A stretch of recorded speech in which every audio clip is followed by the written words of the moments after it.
이웃의 편지. 잔잔한 피아노 선율이 흐르는 겨울 아침.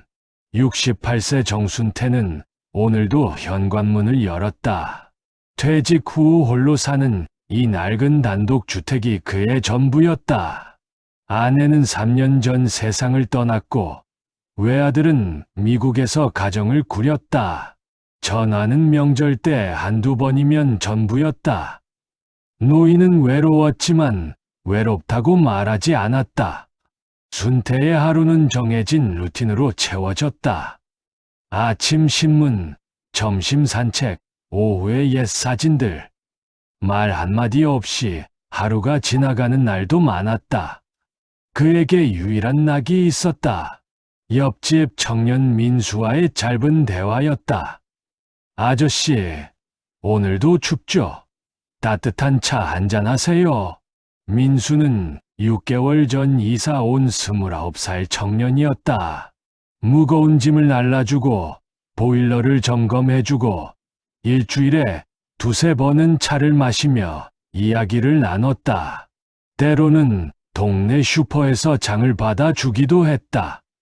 민수야, 세상 사람들 다 각박하다지만 너처럼 인사 잘하는 사람 드물어. 순태는 민수를 진짜 손자처럼 여겼다. 민수가 있는 날은 집이 덜 적막했다. 누군가와 차를 마시고 웃고 이야기를 나누는 것.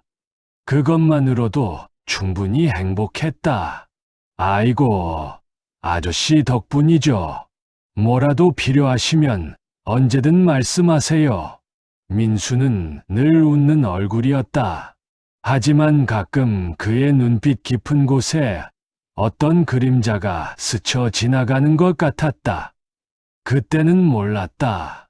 세상에서 제일 아픈 배신이 가장 믿는 사람에게서 온다는 것을. 어느 겨울날 순태는 은행에 갔다. 건강검진에서 이상 소견이 나와 치료비를 확인하려던 참이었다. 어르신, 최근에 큰 금액이 여러 번 이체되는데요. 직원이 화면을 돌려 보였다. 잔고는 거의 바닥이었다. 30년 모은 퇴직금, 아내가 아껴 모은 적금, 아들에게 물려주려던 돈, 모두 사라졌다. 이체 받는 사람 이름이 민수 씨로 되어 있네요. 순태의 세상이 무너졌다. 그 청년이, 매일 웃으며 차를 타주던 그 아이가, 손자처럼 믿었던 그 아이가, 은행을 나서는 발걸음이 떨어지지 않았다. 배신감이 온몸을 짓눌렀다. 그날 밤 순태는 잠을 이룰 수 없었다. 민수와 나눴던 모든 대화가 떠올랐다. 그 웃음이, 그 친절이 모두 거짓이었던 걸까? 자신의 어리석음이 한심했다. 다음 날 저녁, 민수의 집 앞에 섰다. 문을 두드리려다 멈췄다. 무슨 말을 해야 할지. 그때 문틈으로 목소리가 새어 나왔다. 형, 그 돈만 있으면 엄마 수술시킬 수 있어. 조금만 버텨줘. 아저씨한테는 차마 말 못하겠어. 너무 죄송해서. 하지만 다른 방법이 없었어. 엄마가 죽어가고 있었어. 순태의 표정이 복잡하게 일그러졌다. 분노와 연민이 뒤섞였다. 민수에게도 사정이 있었던 것이라. 하지만 그렇다고 남의 돈을 훔쳐도 되는 걸까? 순태는 조용히 발걸음을 돌렸다. 가슴이 무너져 내렸다. 다음 날, 순태는 경찰서 앞에 섰다. 손에는 신고서가 들려 있었다. 경찰에 고소하기로 결심했다. 아무리 사정이 있어도 도둑질은 범죄였다. 하지만 펜이 종이에 닿지 않았다. 손이 떨렸다. 주머니에서 구겨진 편지를 꺼냈다. 민수의 우체통에서 발견한 것이었다. 아저씨, 죄송합니다. 저도 살고 싶었어요. 엄마도 살리고 싶었어요. 짧은 글이었지만 그 안에 담긴 절박함이 느껴졌다. 순태는 편지를 다시 주머니에 넣고 고개를 들었다. 그 순간 20년 전 기억이 떠올랐다. 아들 정민이와의 마지막 대화. 아버지, 왜 나 좀 믿어주지 않았어요? 사업 한번 해보겠다는데 왜 안 된다고만 하세요? 세상이 그렇게 만만하지 않아. 안정적으로 직장 다니는 게 최고야. 전 아버지처럼 살고 싶지 않아요. 전 제 꿈이 있다고요. 그날 이후 아들은 집을 나갔다. 몇 년 뒤 미국으로 건너가 성공했다는 소식을 들었지만 부자 관계는 회복되지 않았다. 명절 때 형식적인 전화 한 통이 전부였다. 순태는 그때 후회했다. 아들을 믿어주지 않은 것을, 아들의 꿈을 지지하지 않은 것을. 만약 그때 믿어줬더라면 지금도 아들과 가까이 지낼 수 있었을까? 아들을 믿어주지 않은 것, 그때의 후회가 밀려왔다. 이번엔 믿어보자. 한 번만 더. 순태는 신고서를 구겼다. 쓰레기통에 던져넣고 집으로 돌아왔다. 민수에게도 기회를 주기로 했다. 과거를 반복하고 싶지 않았다. 며칠이 지났다. 순태는 민수를 만나지 않았다. 민수도 집에 들르지 않았다. 서로 어색한 침묵이 흘렀다. 어느 날 오후, 순태는 집 근처를 산책하고 있었다. 그때 앰뷸런스 사이렌이 울렸다.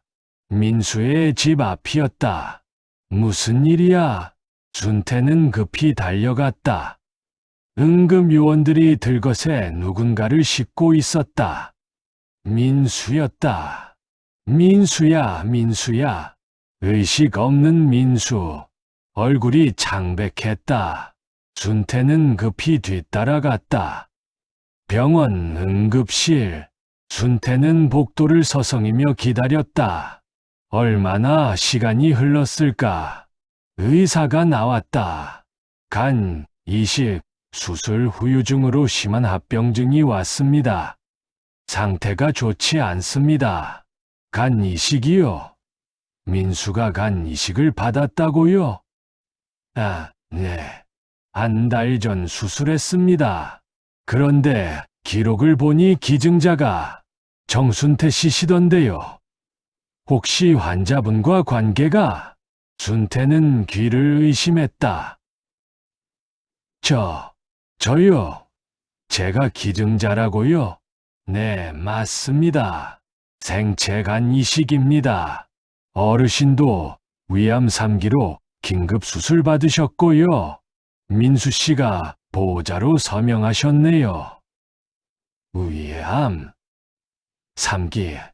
순태는 믿을 수 없었다.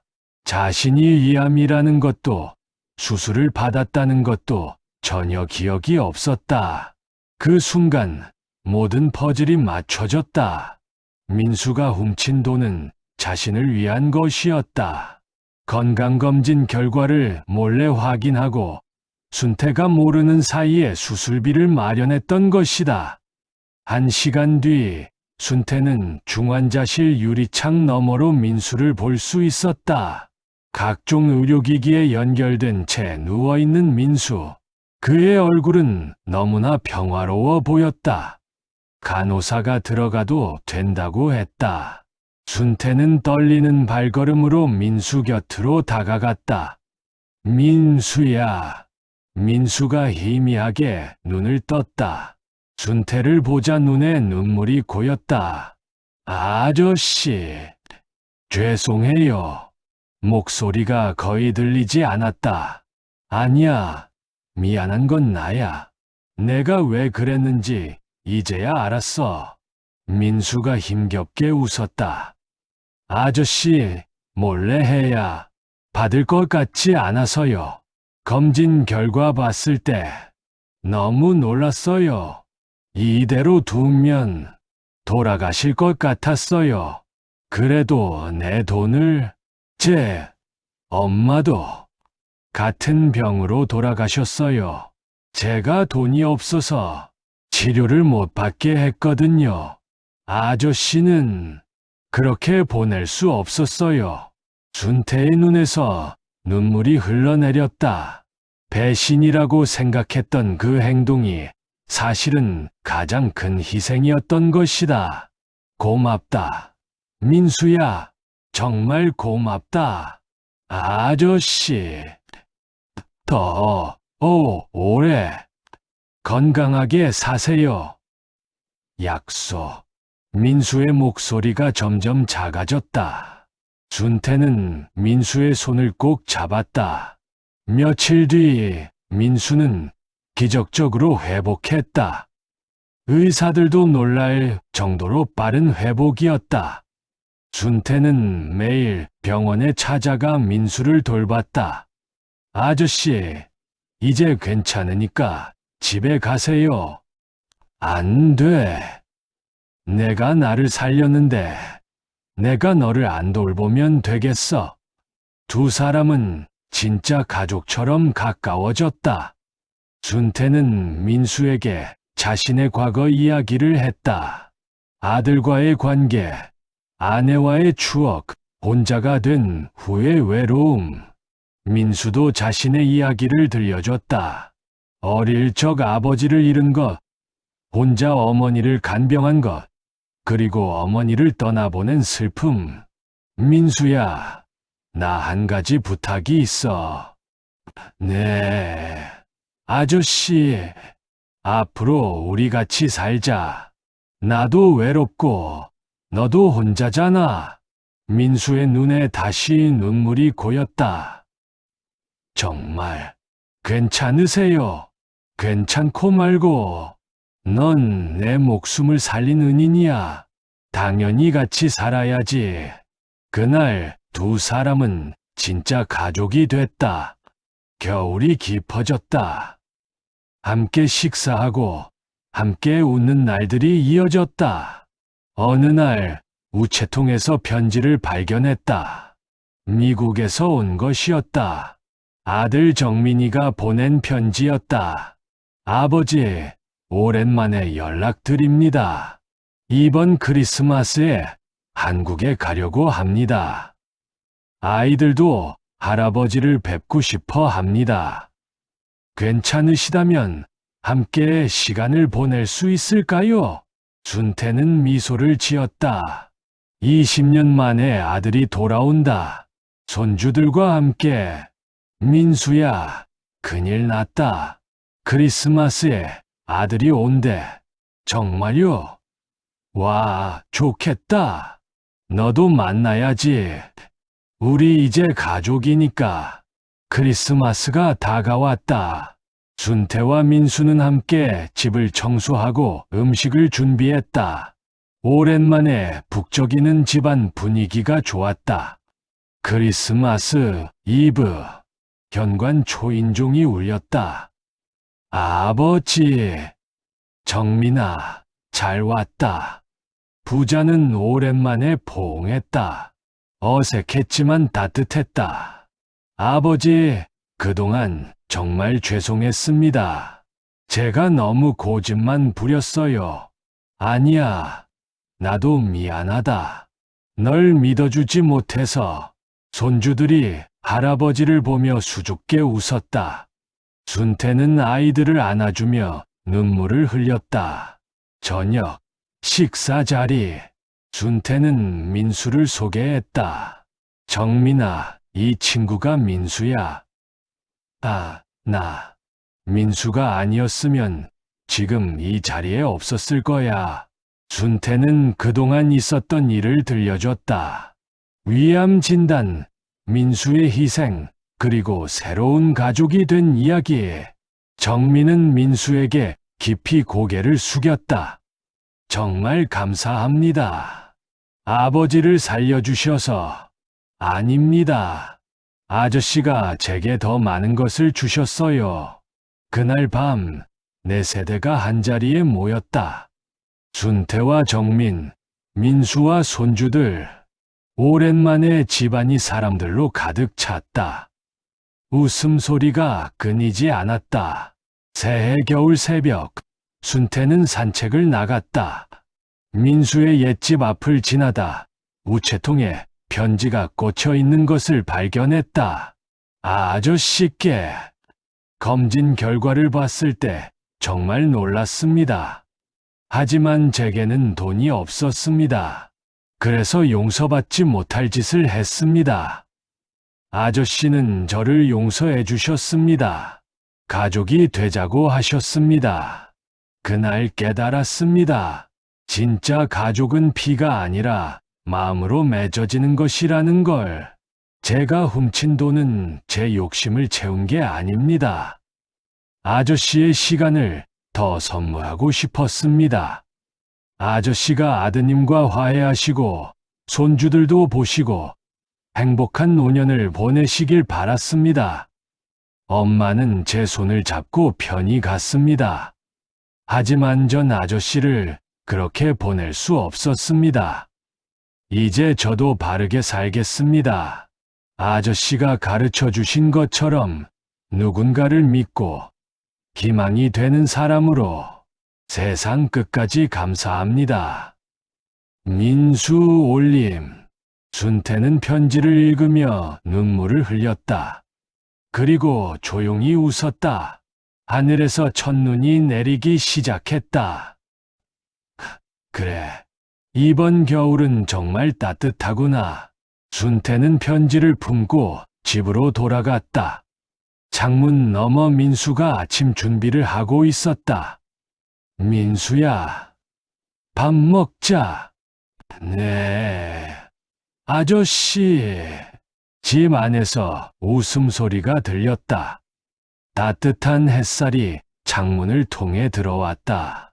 누군가를 의심하는 건 쉽지만 끝까지 믿는 건 용기가 필요하다. 하지만 그 용기가 있다면 세상에서 가장 아름다운 기적을 만날 수 있다. 진짜 가족은 피가 아니라 마음으로 만들어진다. 그리고 진짜 사랑은 의심이 아니라 믿음에서 시작된다. 정순태와 민수는 그렇게 진짜 가족이 되었다. 서로를 살린 두 사람, 서로에게 희망이 된 두 사람. 그들의 이야기는 이제 시작이다. 끝.